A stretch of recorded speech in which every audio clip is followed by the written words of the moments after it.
Good afternoon, students. Hope you all are fine and happy in your house. We will meet very soon. Don't worry. And let us study the chapter number 7 of science, diversity in living organisms. Means there are different kinds of organisms together live on the earth. All organisms are together called biodiversity. You have already studied this topic in class 8. Yes. So all around us there is a numerous variety of living forms, and these all living forms are together called diversity. Have you understood? Yes, very good. Now, the present day organisms are the end product of about 3.5 billion years ago of the organic evolution. What does it mean? Means when the earth formed, it has no organism. When due to ancient environmental condition, the first organism developed, and from this organism different kinds of organism developed, and about billions and billion kinds of organisms are put together present on the earth.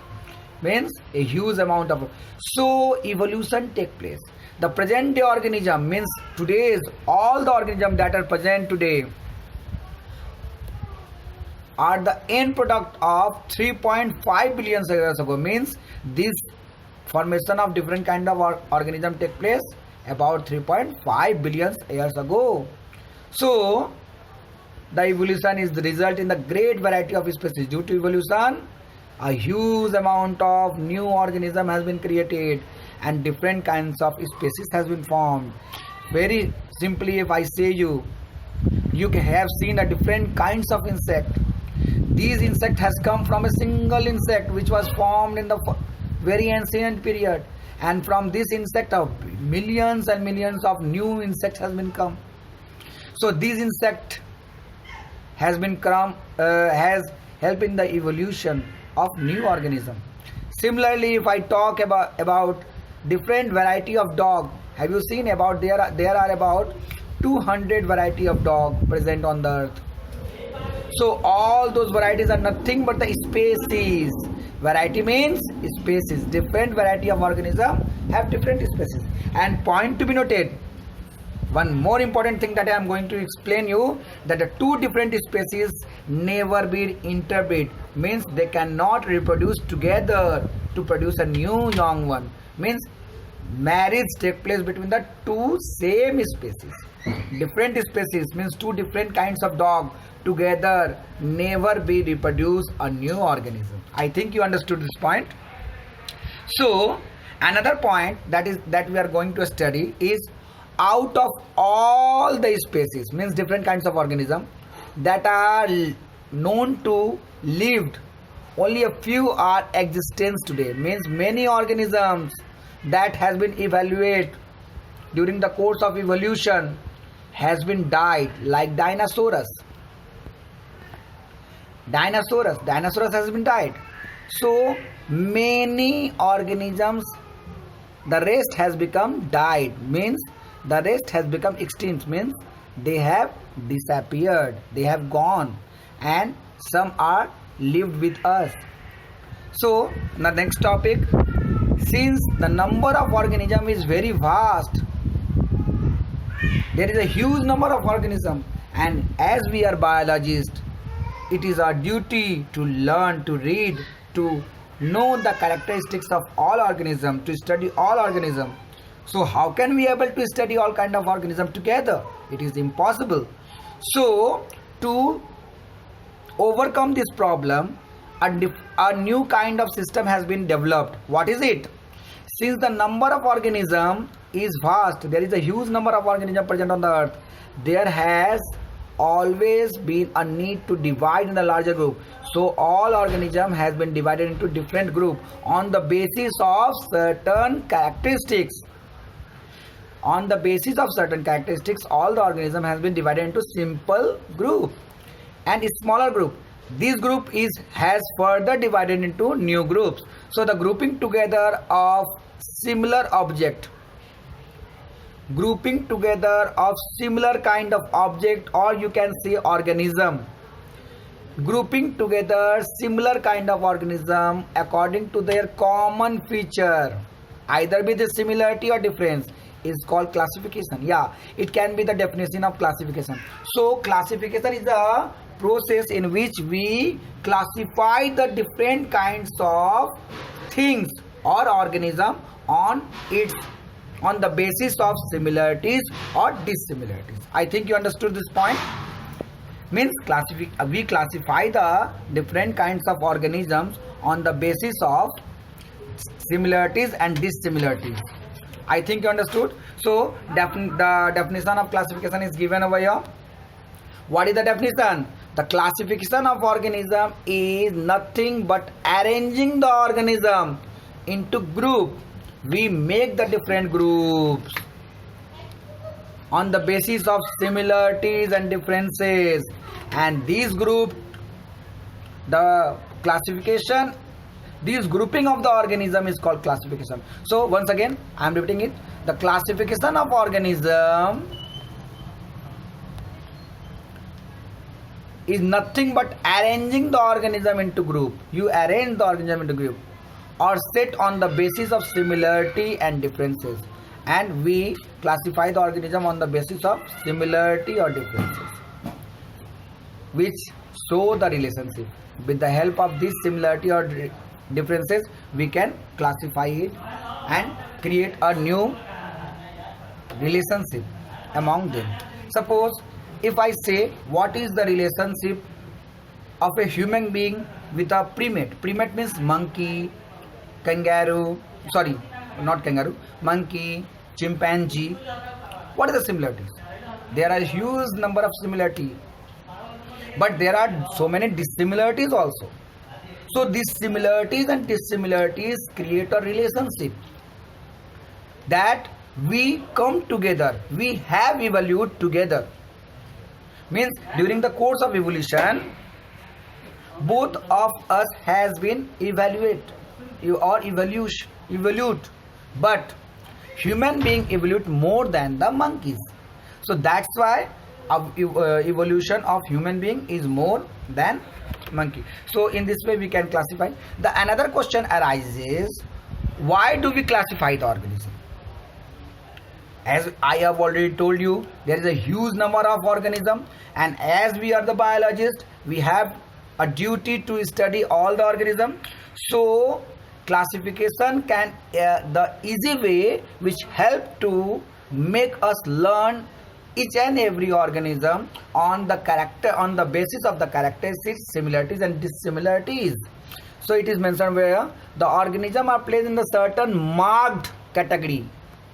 Marked category means there are certain categories we have classified which not only make the study easier but also indicate a specific relationship. It makes the study of that organism easier and also help to understand its relationship with the other organism. I think you understood. So if I say, what is the similarity between a simple bacteria and ourselves? Very simple. You can say the similarity or relationship that both of we are the living organisms. Our structure or our different kinds of metabolic process that is taken place or that is going inside in your body, same kind of metabolic process are taking place in the bacteria. So this is the similarity, we are the living beings. So what is the dissimilarity? Very simple. Bacteria is a unicellular, we are the multicellular.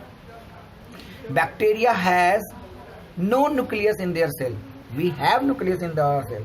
So these are the different. In this way we can create the relationship or understand the relationship between the two organisms. I think you understood this point.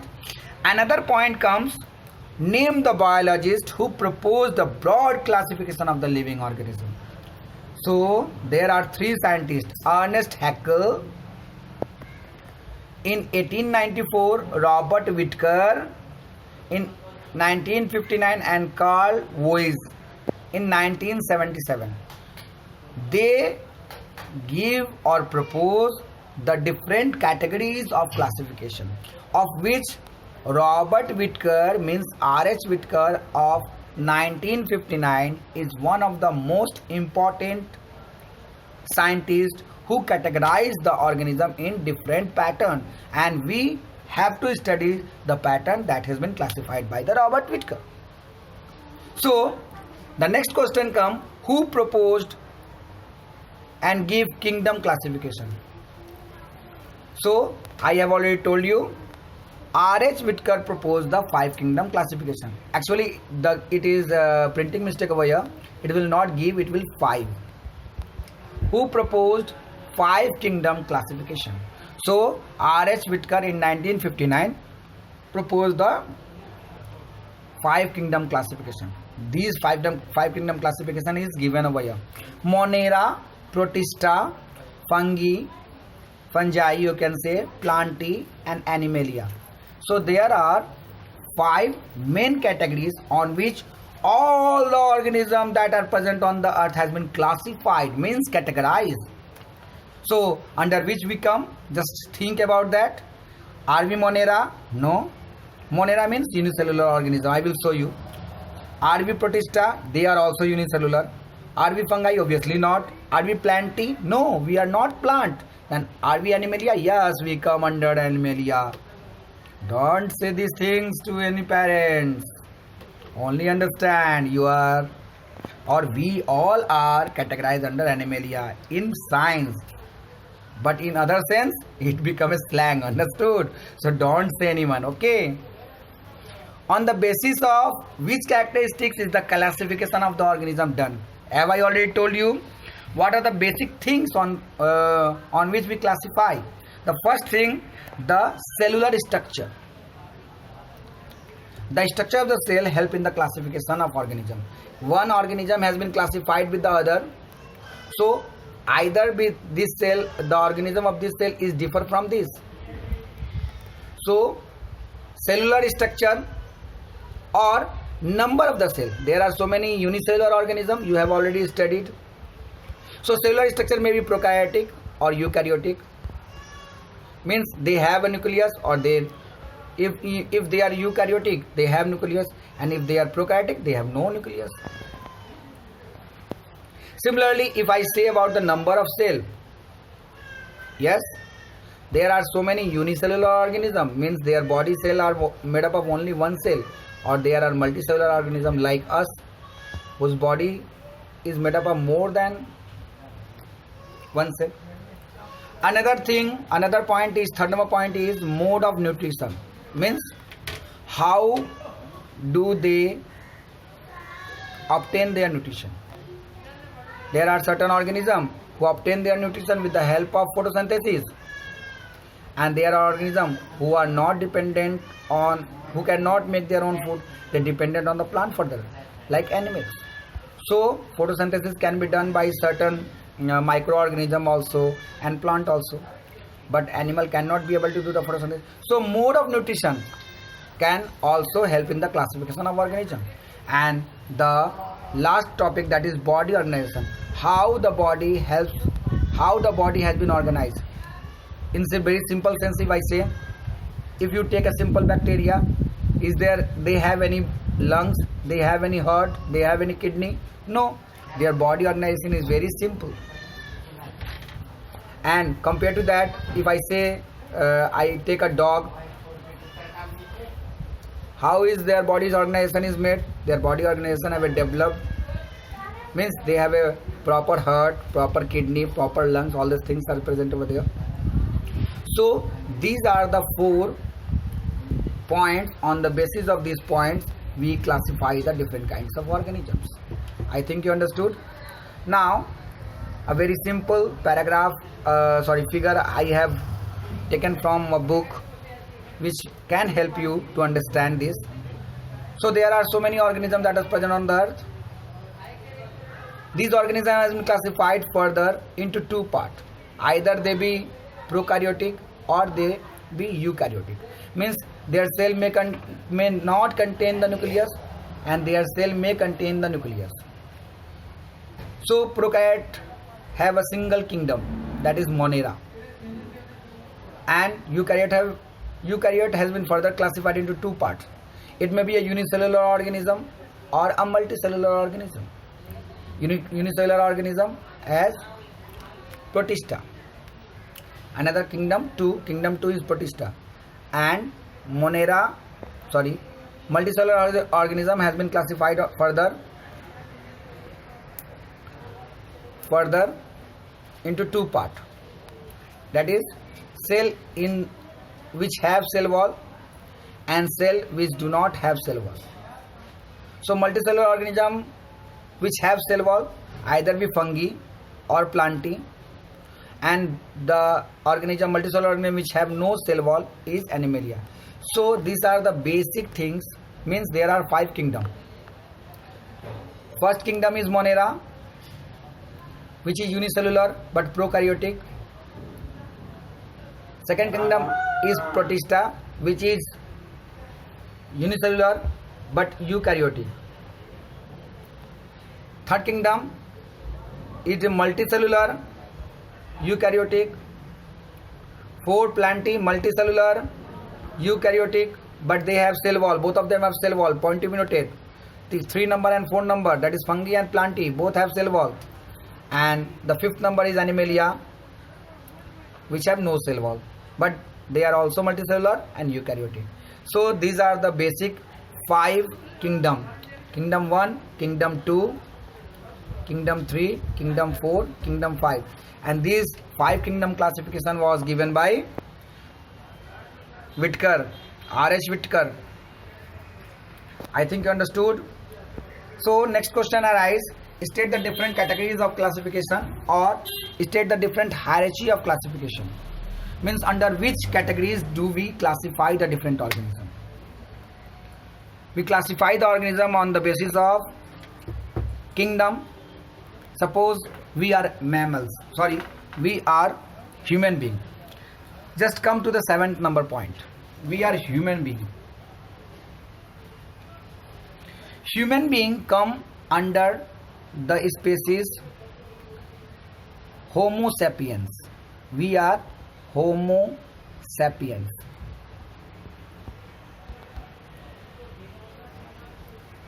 Homo sapiens. So the species is sapiens. We are human being and our scientific name is Homo sapiens. So our species is sapiens and genus is Homo. We come under, what is the family? Under which family do we belong to? We belong to class, order, family. Very simply I say you, we belong to mammal. If you say about it, we belong to class mammal. Phylum, which phylum do we belong? We belong to Chordata, phylum Chordata. And which kingdom do we belong? We belong to kingdom Animalia. So if I say you Animalia, if I say you different categories, we are animal. There are so many animals on the earth. These animals have different kinds of characteristics. So all animal has been classified into 2 main categories. Either they be 2 main categories. We are Animalia, kingdom Animalia. All Animalia has been classified into 2 categories. Either they be non-chordata, means they have no backbone, non-chordata, or they may be chordata, means they have backbone. So we have backbone, so we are come under the phylum Chordata. Now the 3rd number topic is class. Under which class do we follow? We come under the class Mammalia, because our female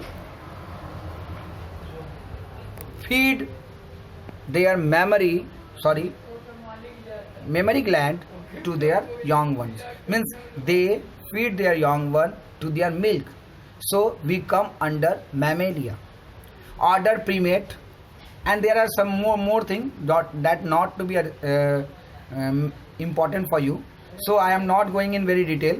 So you understood, under that mammal, so many categories are there. There are very many kinds of mammal. under which there are different kinds of family. And after that we come to the last topic, that is we are Homo sapiens. So we have also a very detailed classification. So every organism are that is present on the earth has been classified on this type of categorized different categories. So the all categories that helped in the classification are the kingdom is the largest category, the topmost category, and species is the last category of the hierarchy, or you can say